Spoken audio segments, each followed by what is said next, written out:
Hey guys, welcome to Wealth Wisdom Financial Podcast and YouTube channel. And as you've noticed, we've been doing a lot of changes around here.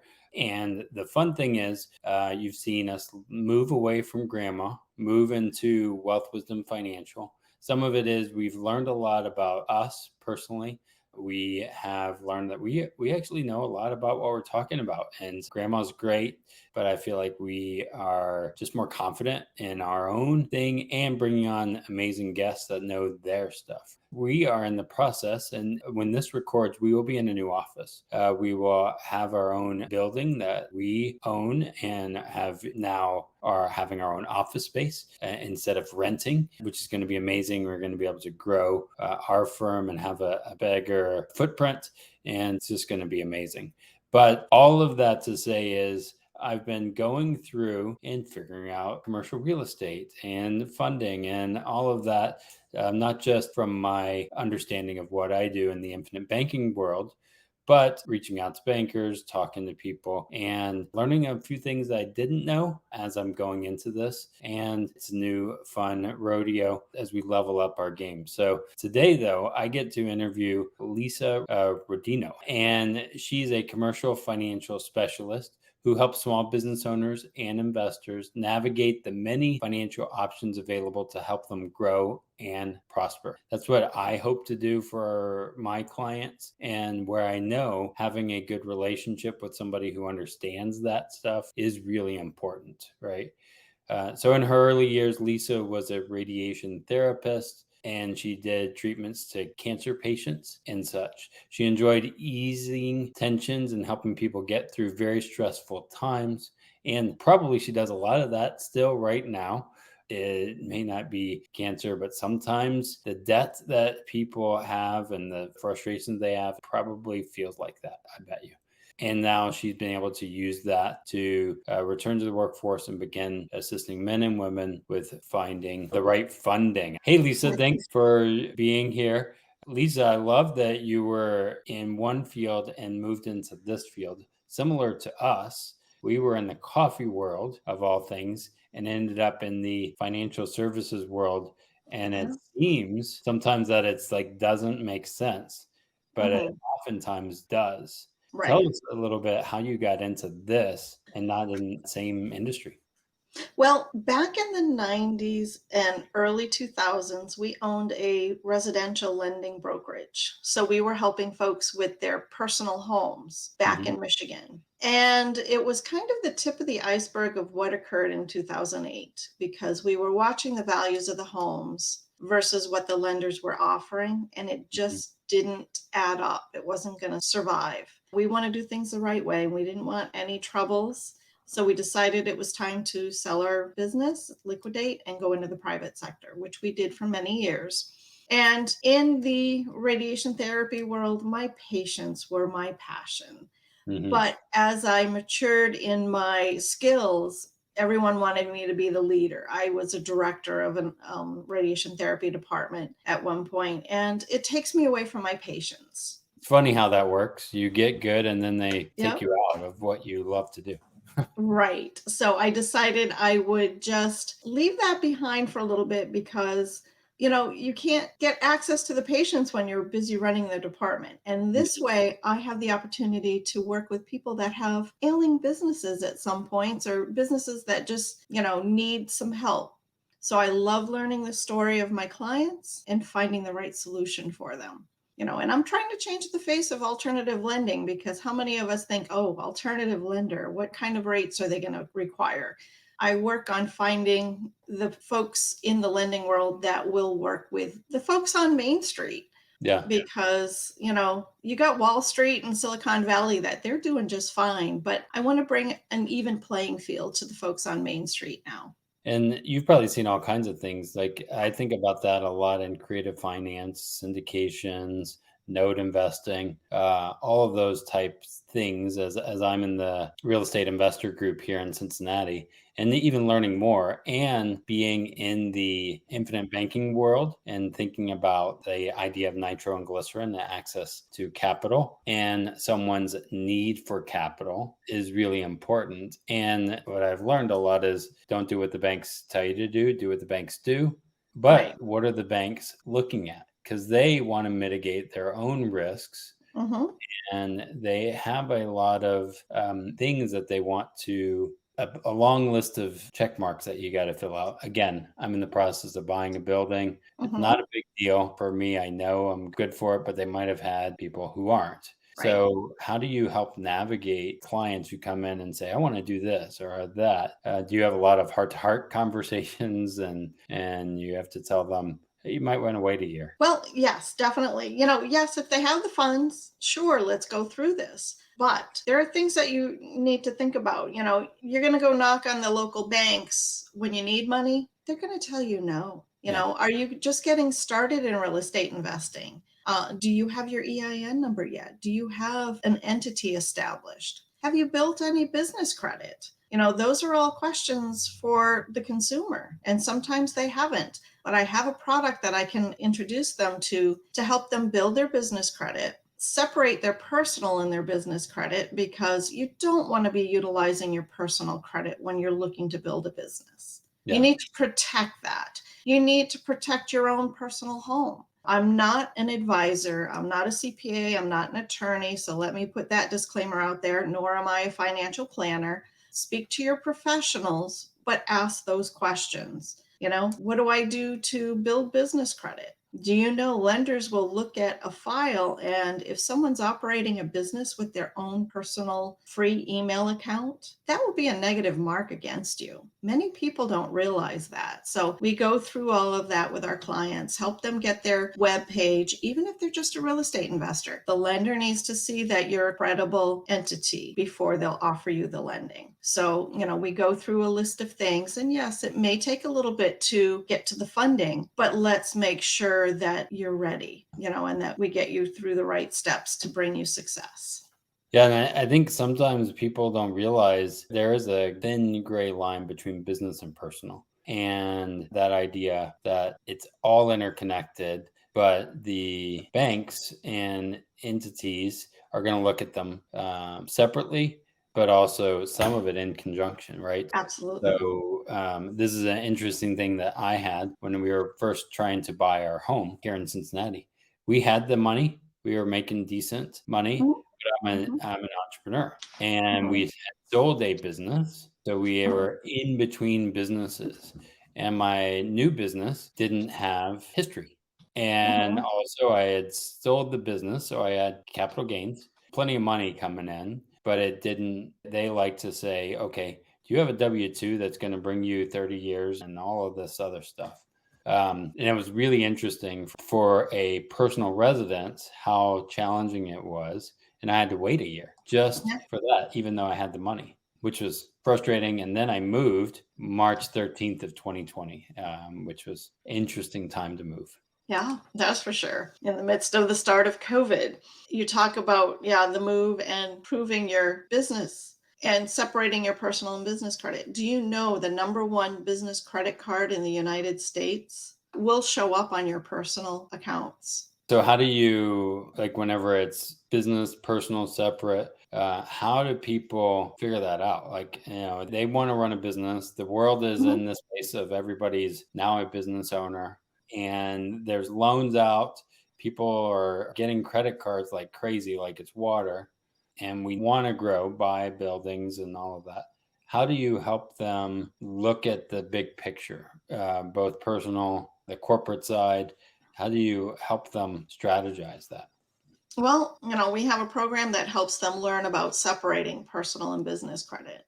And if personal credit has some hiccups, we can bring teams in to help with that.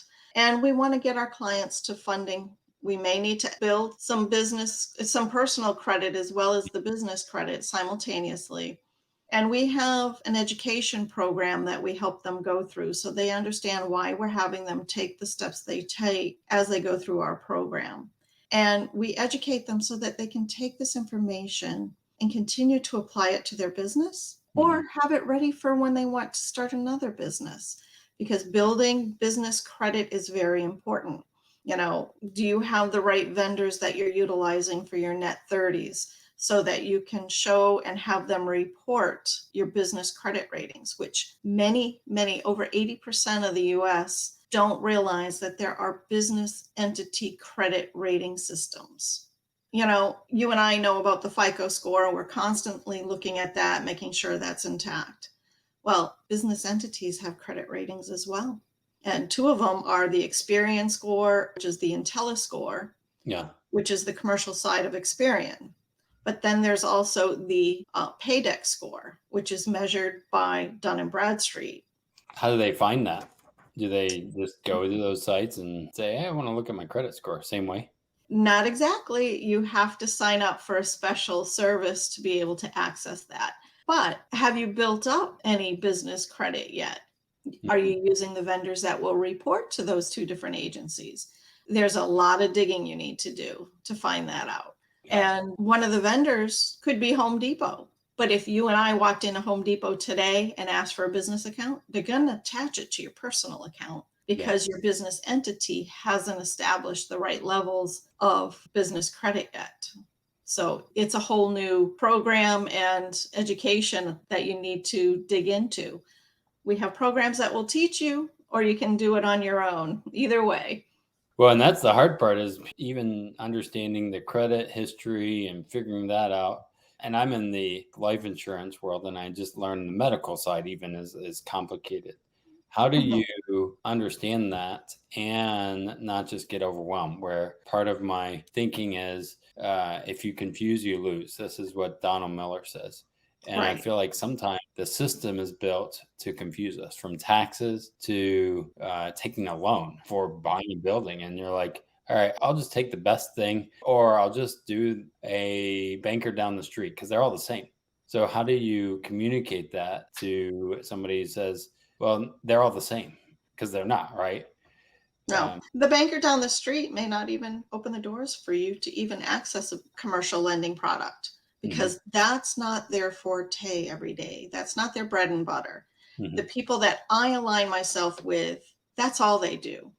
We can even talk about SBA lending. You're a business owner, you're buying a property. Are you going to occupy 51% of that property? SBA might be the better route for you. But if you go to your local banker to explore SBA lending, if you do the research, SBA has a list of who's done how many loans every year. yeah, yeah, Your local bank may have done a handful.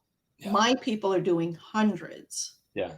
So we know how to get to the bottom of getting you the best results for your lending. Give me your story. Let's figure this all out and we'll find the right lender. I think that's the power of having a team of people who have Mhm. relationships, right? Right. So we've done quite a bit of research and all of that as we've been going down this little rabbit hole and figuring it out, right? Uh, Mm-hmm. but I also have learned, hey, my lending from what I'm doing personally for my own line of credit from my policy has been really beneficial here. Mm-hmm.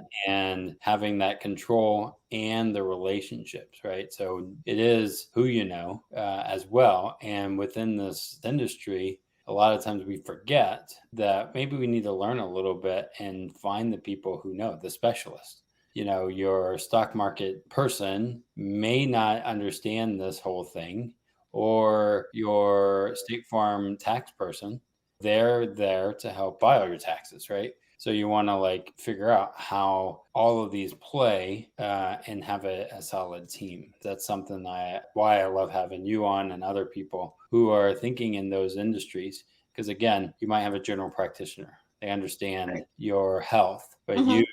using your background in cancer, there's probably Right. some things that a general doctor or a foot doctor isn't going to notice or even see. Right. Yeah. And I can give you an example of that because I had one gentleman that was going through an SBA process at his local bank. And his local bank was going to require that his debt service coverage ratio, which is, the ratio of how much cash he has coming in versus how much has to go out for the payments. Mhm. They wanted it to be at a 1.25 percentage each month. He owned two $1 million buildings. He was getting a loan for just under 1 million. And they were going to pull the note. This was written in the fine print. They would pull the note if his business was not performing at a 1.25% ratio each month. Could you imagine the pressure for that? Yeah. If your sales were not generating enough to meet the requirements of the bank, they could call it in. My guys were not going to do that at all. They were going to look at a 1.1% debt service coverage ratio, but they're not going to call in the note. I think that's the challenge that people don't realize. Like, the most profitable business to be in is the banking business, Oh, right? absolutely. I thought about this in my coffee shop world. When I was running the coffee shop, just on a credit card processing fee, I was like, really? 2% going Mhm. out Yep. every time I make a latte, just going away to who is this person that takes it, and all for convenience, right? Hmm. And just thinking about how that system works and why I'm educating people on the Wealth Wisdom Financial is understanding the flow of money. Right Right. now, the Fed is doing some interesting things, which is possibly, I mean, I'm not going to go into politics here, but sometimes we have to do certain things in order to keep sustainable.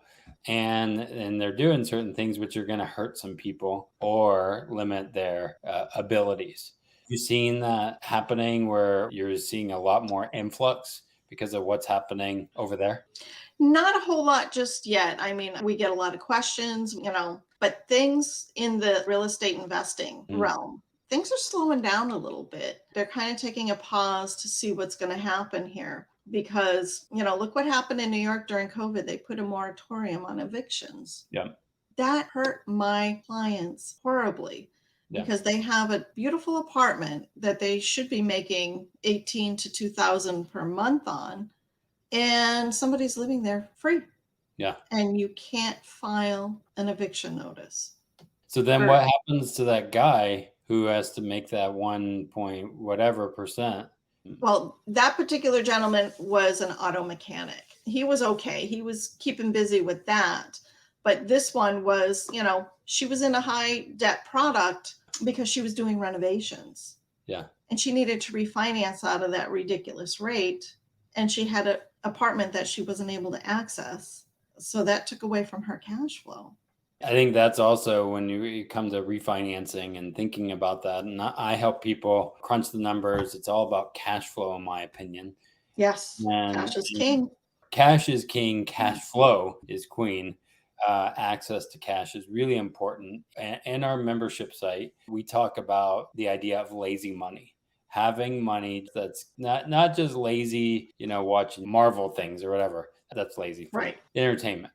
And I do that. But there's thinking of, hey, some of it is lazy money that is easily accessible, Mhm. not actually growing for you, but it can be deployed if needed. And I think that people are trying to work harder, but they don't realize the power of stopping or even stepping back. And where lazy money, if you will, is a need in our system. Access to capital, Right. and even having in a savings account sometimes is helpful. Now, you don't want to just keep it at a 0% interest rate loan or whatever, which again, banks love you to put it in there and then they'll retake it out and give it to somebody else for 20%. Yeah, and lazy money is handy, but having available lines of credit Yeah. readily available to you are invaluable because you can utilize that money when you need it. Yeah. Pay it back when you're done and have it ready for your next opportunity. So, we work on teaching our clients to always be in a constant state of readiness. Let's build your lines of credit. Let's get them readily available because when it's time to go after that opportunity, you can't go knocking on the bank's door and wait how many weeks before they will even talk to you, let Right. alone get you some lending. Right. Let's have it ready to go. I can give you an example if you'd like of what one gentleman did going through the program. Oh, yeah, for sure. Let's go for it. Okay, so this is a gentleman about 8 years ago, he went through the program. He walks around now, loves bragging that he has a personal credit score in the 780 range. This is a gentleman that buys homes in college towns and rents rooms to students. So the ROI is phenomenal. So he tells everyone he has over $450,000 of lines of credit available to him. His blended interest rate is 4.17%. Nice. That's phenomenal. So anytime he wants to go buy something, he can either convert those lines into a down payment and then get a long-term product. It's beautiful. I mean, who wouldn't want to have that established? Yeah, and I think about that as like using that in conjunction with some of the stuff that we do or other things is just thinking holistically, Hmm. because I do think, as I put into my policy, I'm just building my line of credit over and over and over again. And I just continue to have a bigger line of credit as I grow, and there's nothing anybody can do about it. And then I Hmm. pay back the line of credit on my terms, right? Right. And there's Hmm. always costs in Yes. accessing your line of credit. People are like, yeah, but there's a cost to this or that. I'm like, yeah, if you use the banks, there's a cost. If you use this, there's a cost. But how do you mitigate that cost and Hmm. have a bigger line of credit, right? This is what Hmm. they've been doing for a long time. They just have bigger zeros behind their name and, those kind of things, or their bank account, that they have a bigger line of credit. And oftentimes, again, I think about this a lot is, why are we saying it's different for them? We do the same kind of systems. They're just maybe smaller numbers, 60 Hmm. to 600. Right. And we just kind of learn and strategize and think long range. We're very short sighted, most Americans, but not looking at what's the long range and interest rates, calculating those things out for the long haul. How do you help Right. people calculate costs of money or going through a program? How do you help them overcome that? Oh, it's going to cost you this or whatever. Well, it's an investment into their business. Mhm. You've got costs that are going to come. Why not invest in yourself, get the education? And, we have a 4-level piece that we're putting together here. We're working on helping with fixing the personal credit if it needs it.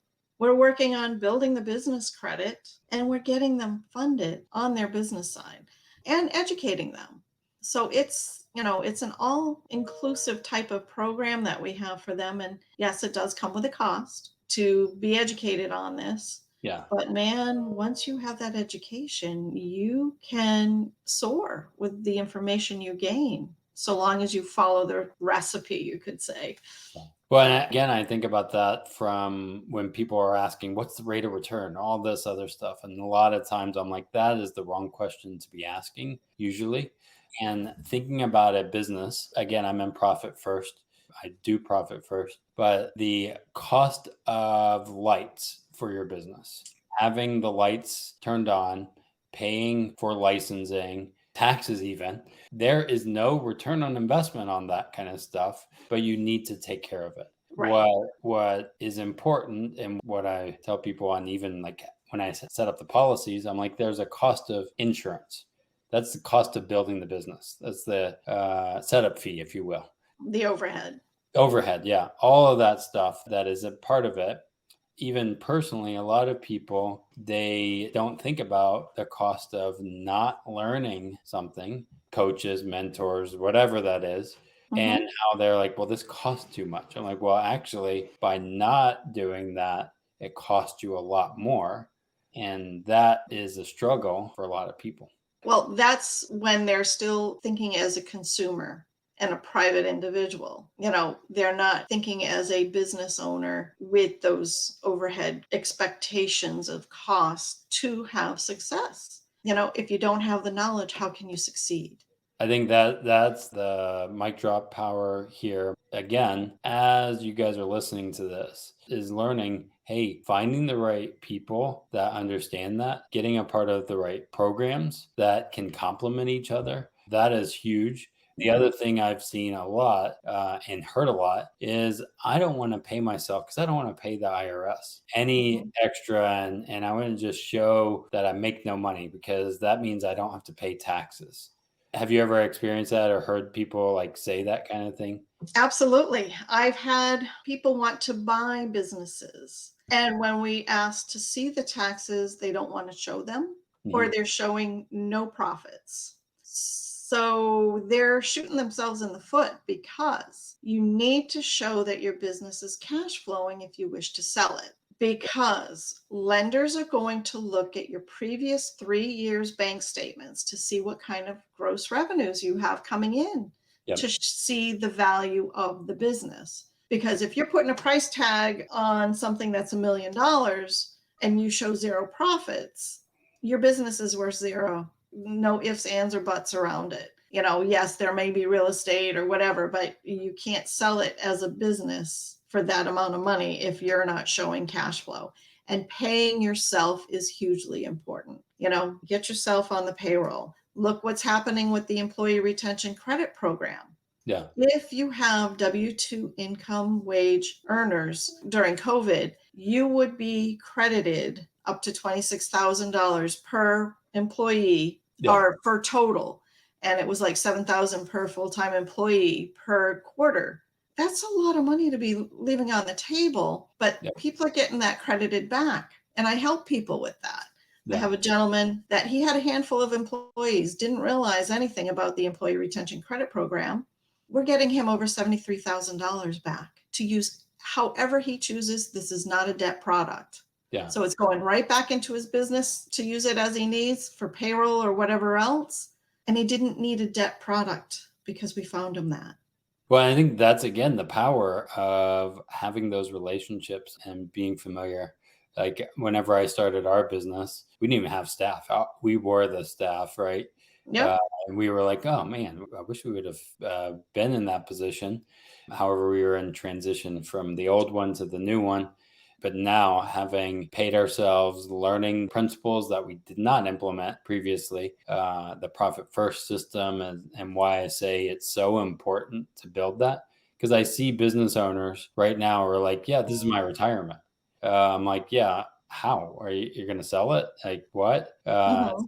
Real estate. I'm a real estate investor, but I don't show income or whatever. I'm like, it's going to be really hard to qualify for another mortgage if you don't Mhm. show cash flow, because they're going to look at Right. it. And then And you'll find people, right? But they'll charge you a lot to get that. And that's private money or different things, which is great. You got it. But yeah, everybody's looking. So how do we right. understand that? Right. And we do offer no doc or low doc lending. Hmm. It's going to come with higher interest rates, of course, but we're also going to look at the cash flow of the property, because the property needs to be proving that it can support the new loan. What banks are doing is reverse engineering and making sure that there's not as big of a risk, right? Because they are in the risk Mhm. game, but they're going to try Right. and mitigate the risk. Of Us course. as business owners, oftentimes we think we're the best. The business is worth this, we're worth this, and we don't even pay ourselves. We'll demand stocks and all of this from other companies. Again, profit first is 5% goes to profit. That's what a distribution is, right? When we Yeah. are in the system. So thinking through that, understanding what the options are, and using people like Lisa and what they do, Fit You Finance, like finding them and getting the guides. This is one of the things I've thought about a lot, that you can lead a horse to water, but you can't make them drink kind of idea. There's a Yep. lot of things out there that can help you, but you have to want it. You have Mhm. to be somebody that's going to be learning and seeing if it is fitting for you. Uh, Right. so let me bring up the website. This is you guys' website, Mhm. Fit You Finance. So you do real estate and working capital Correct. for business owners. This is why I like there. There's calculators and all that. Can you tell us anything about the site that we should check out? Well, when it says real estate, it's not just commercial real estate. We work Mhm. with real estate investors.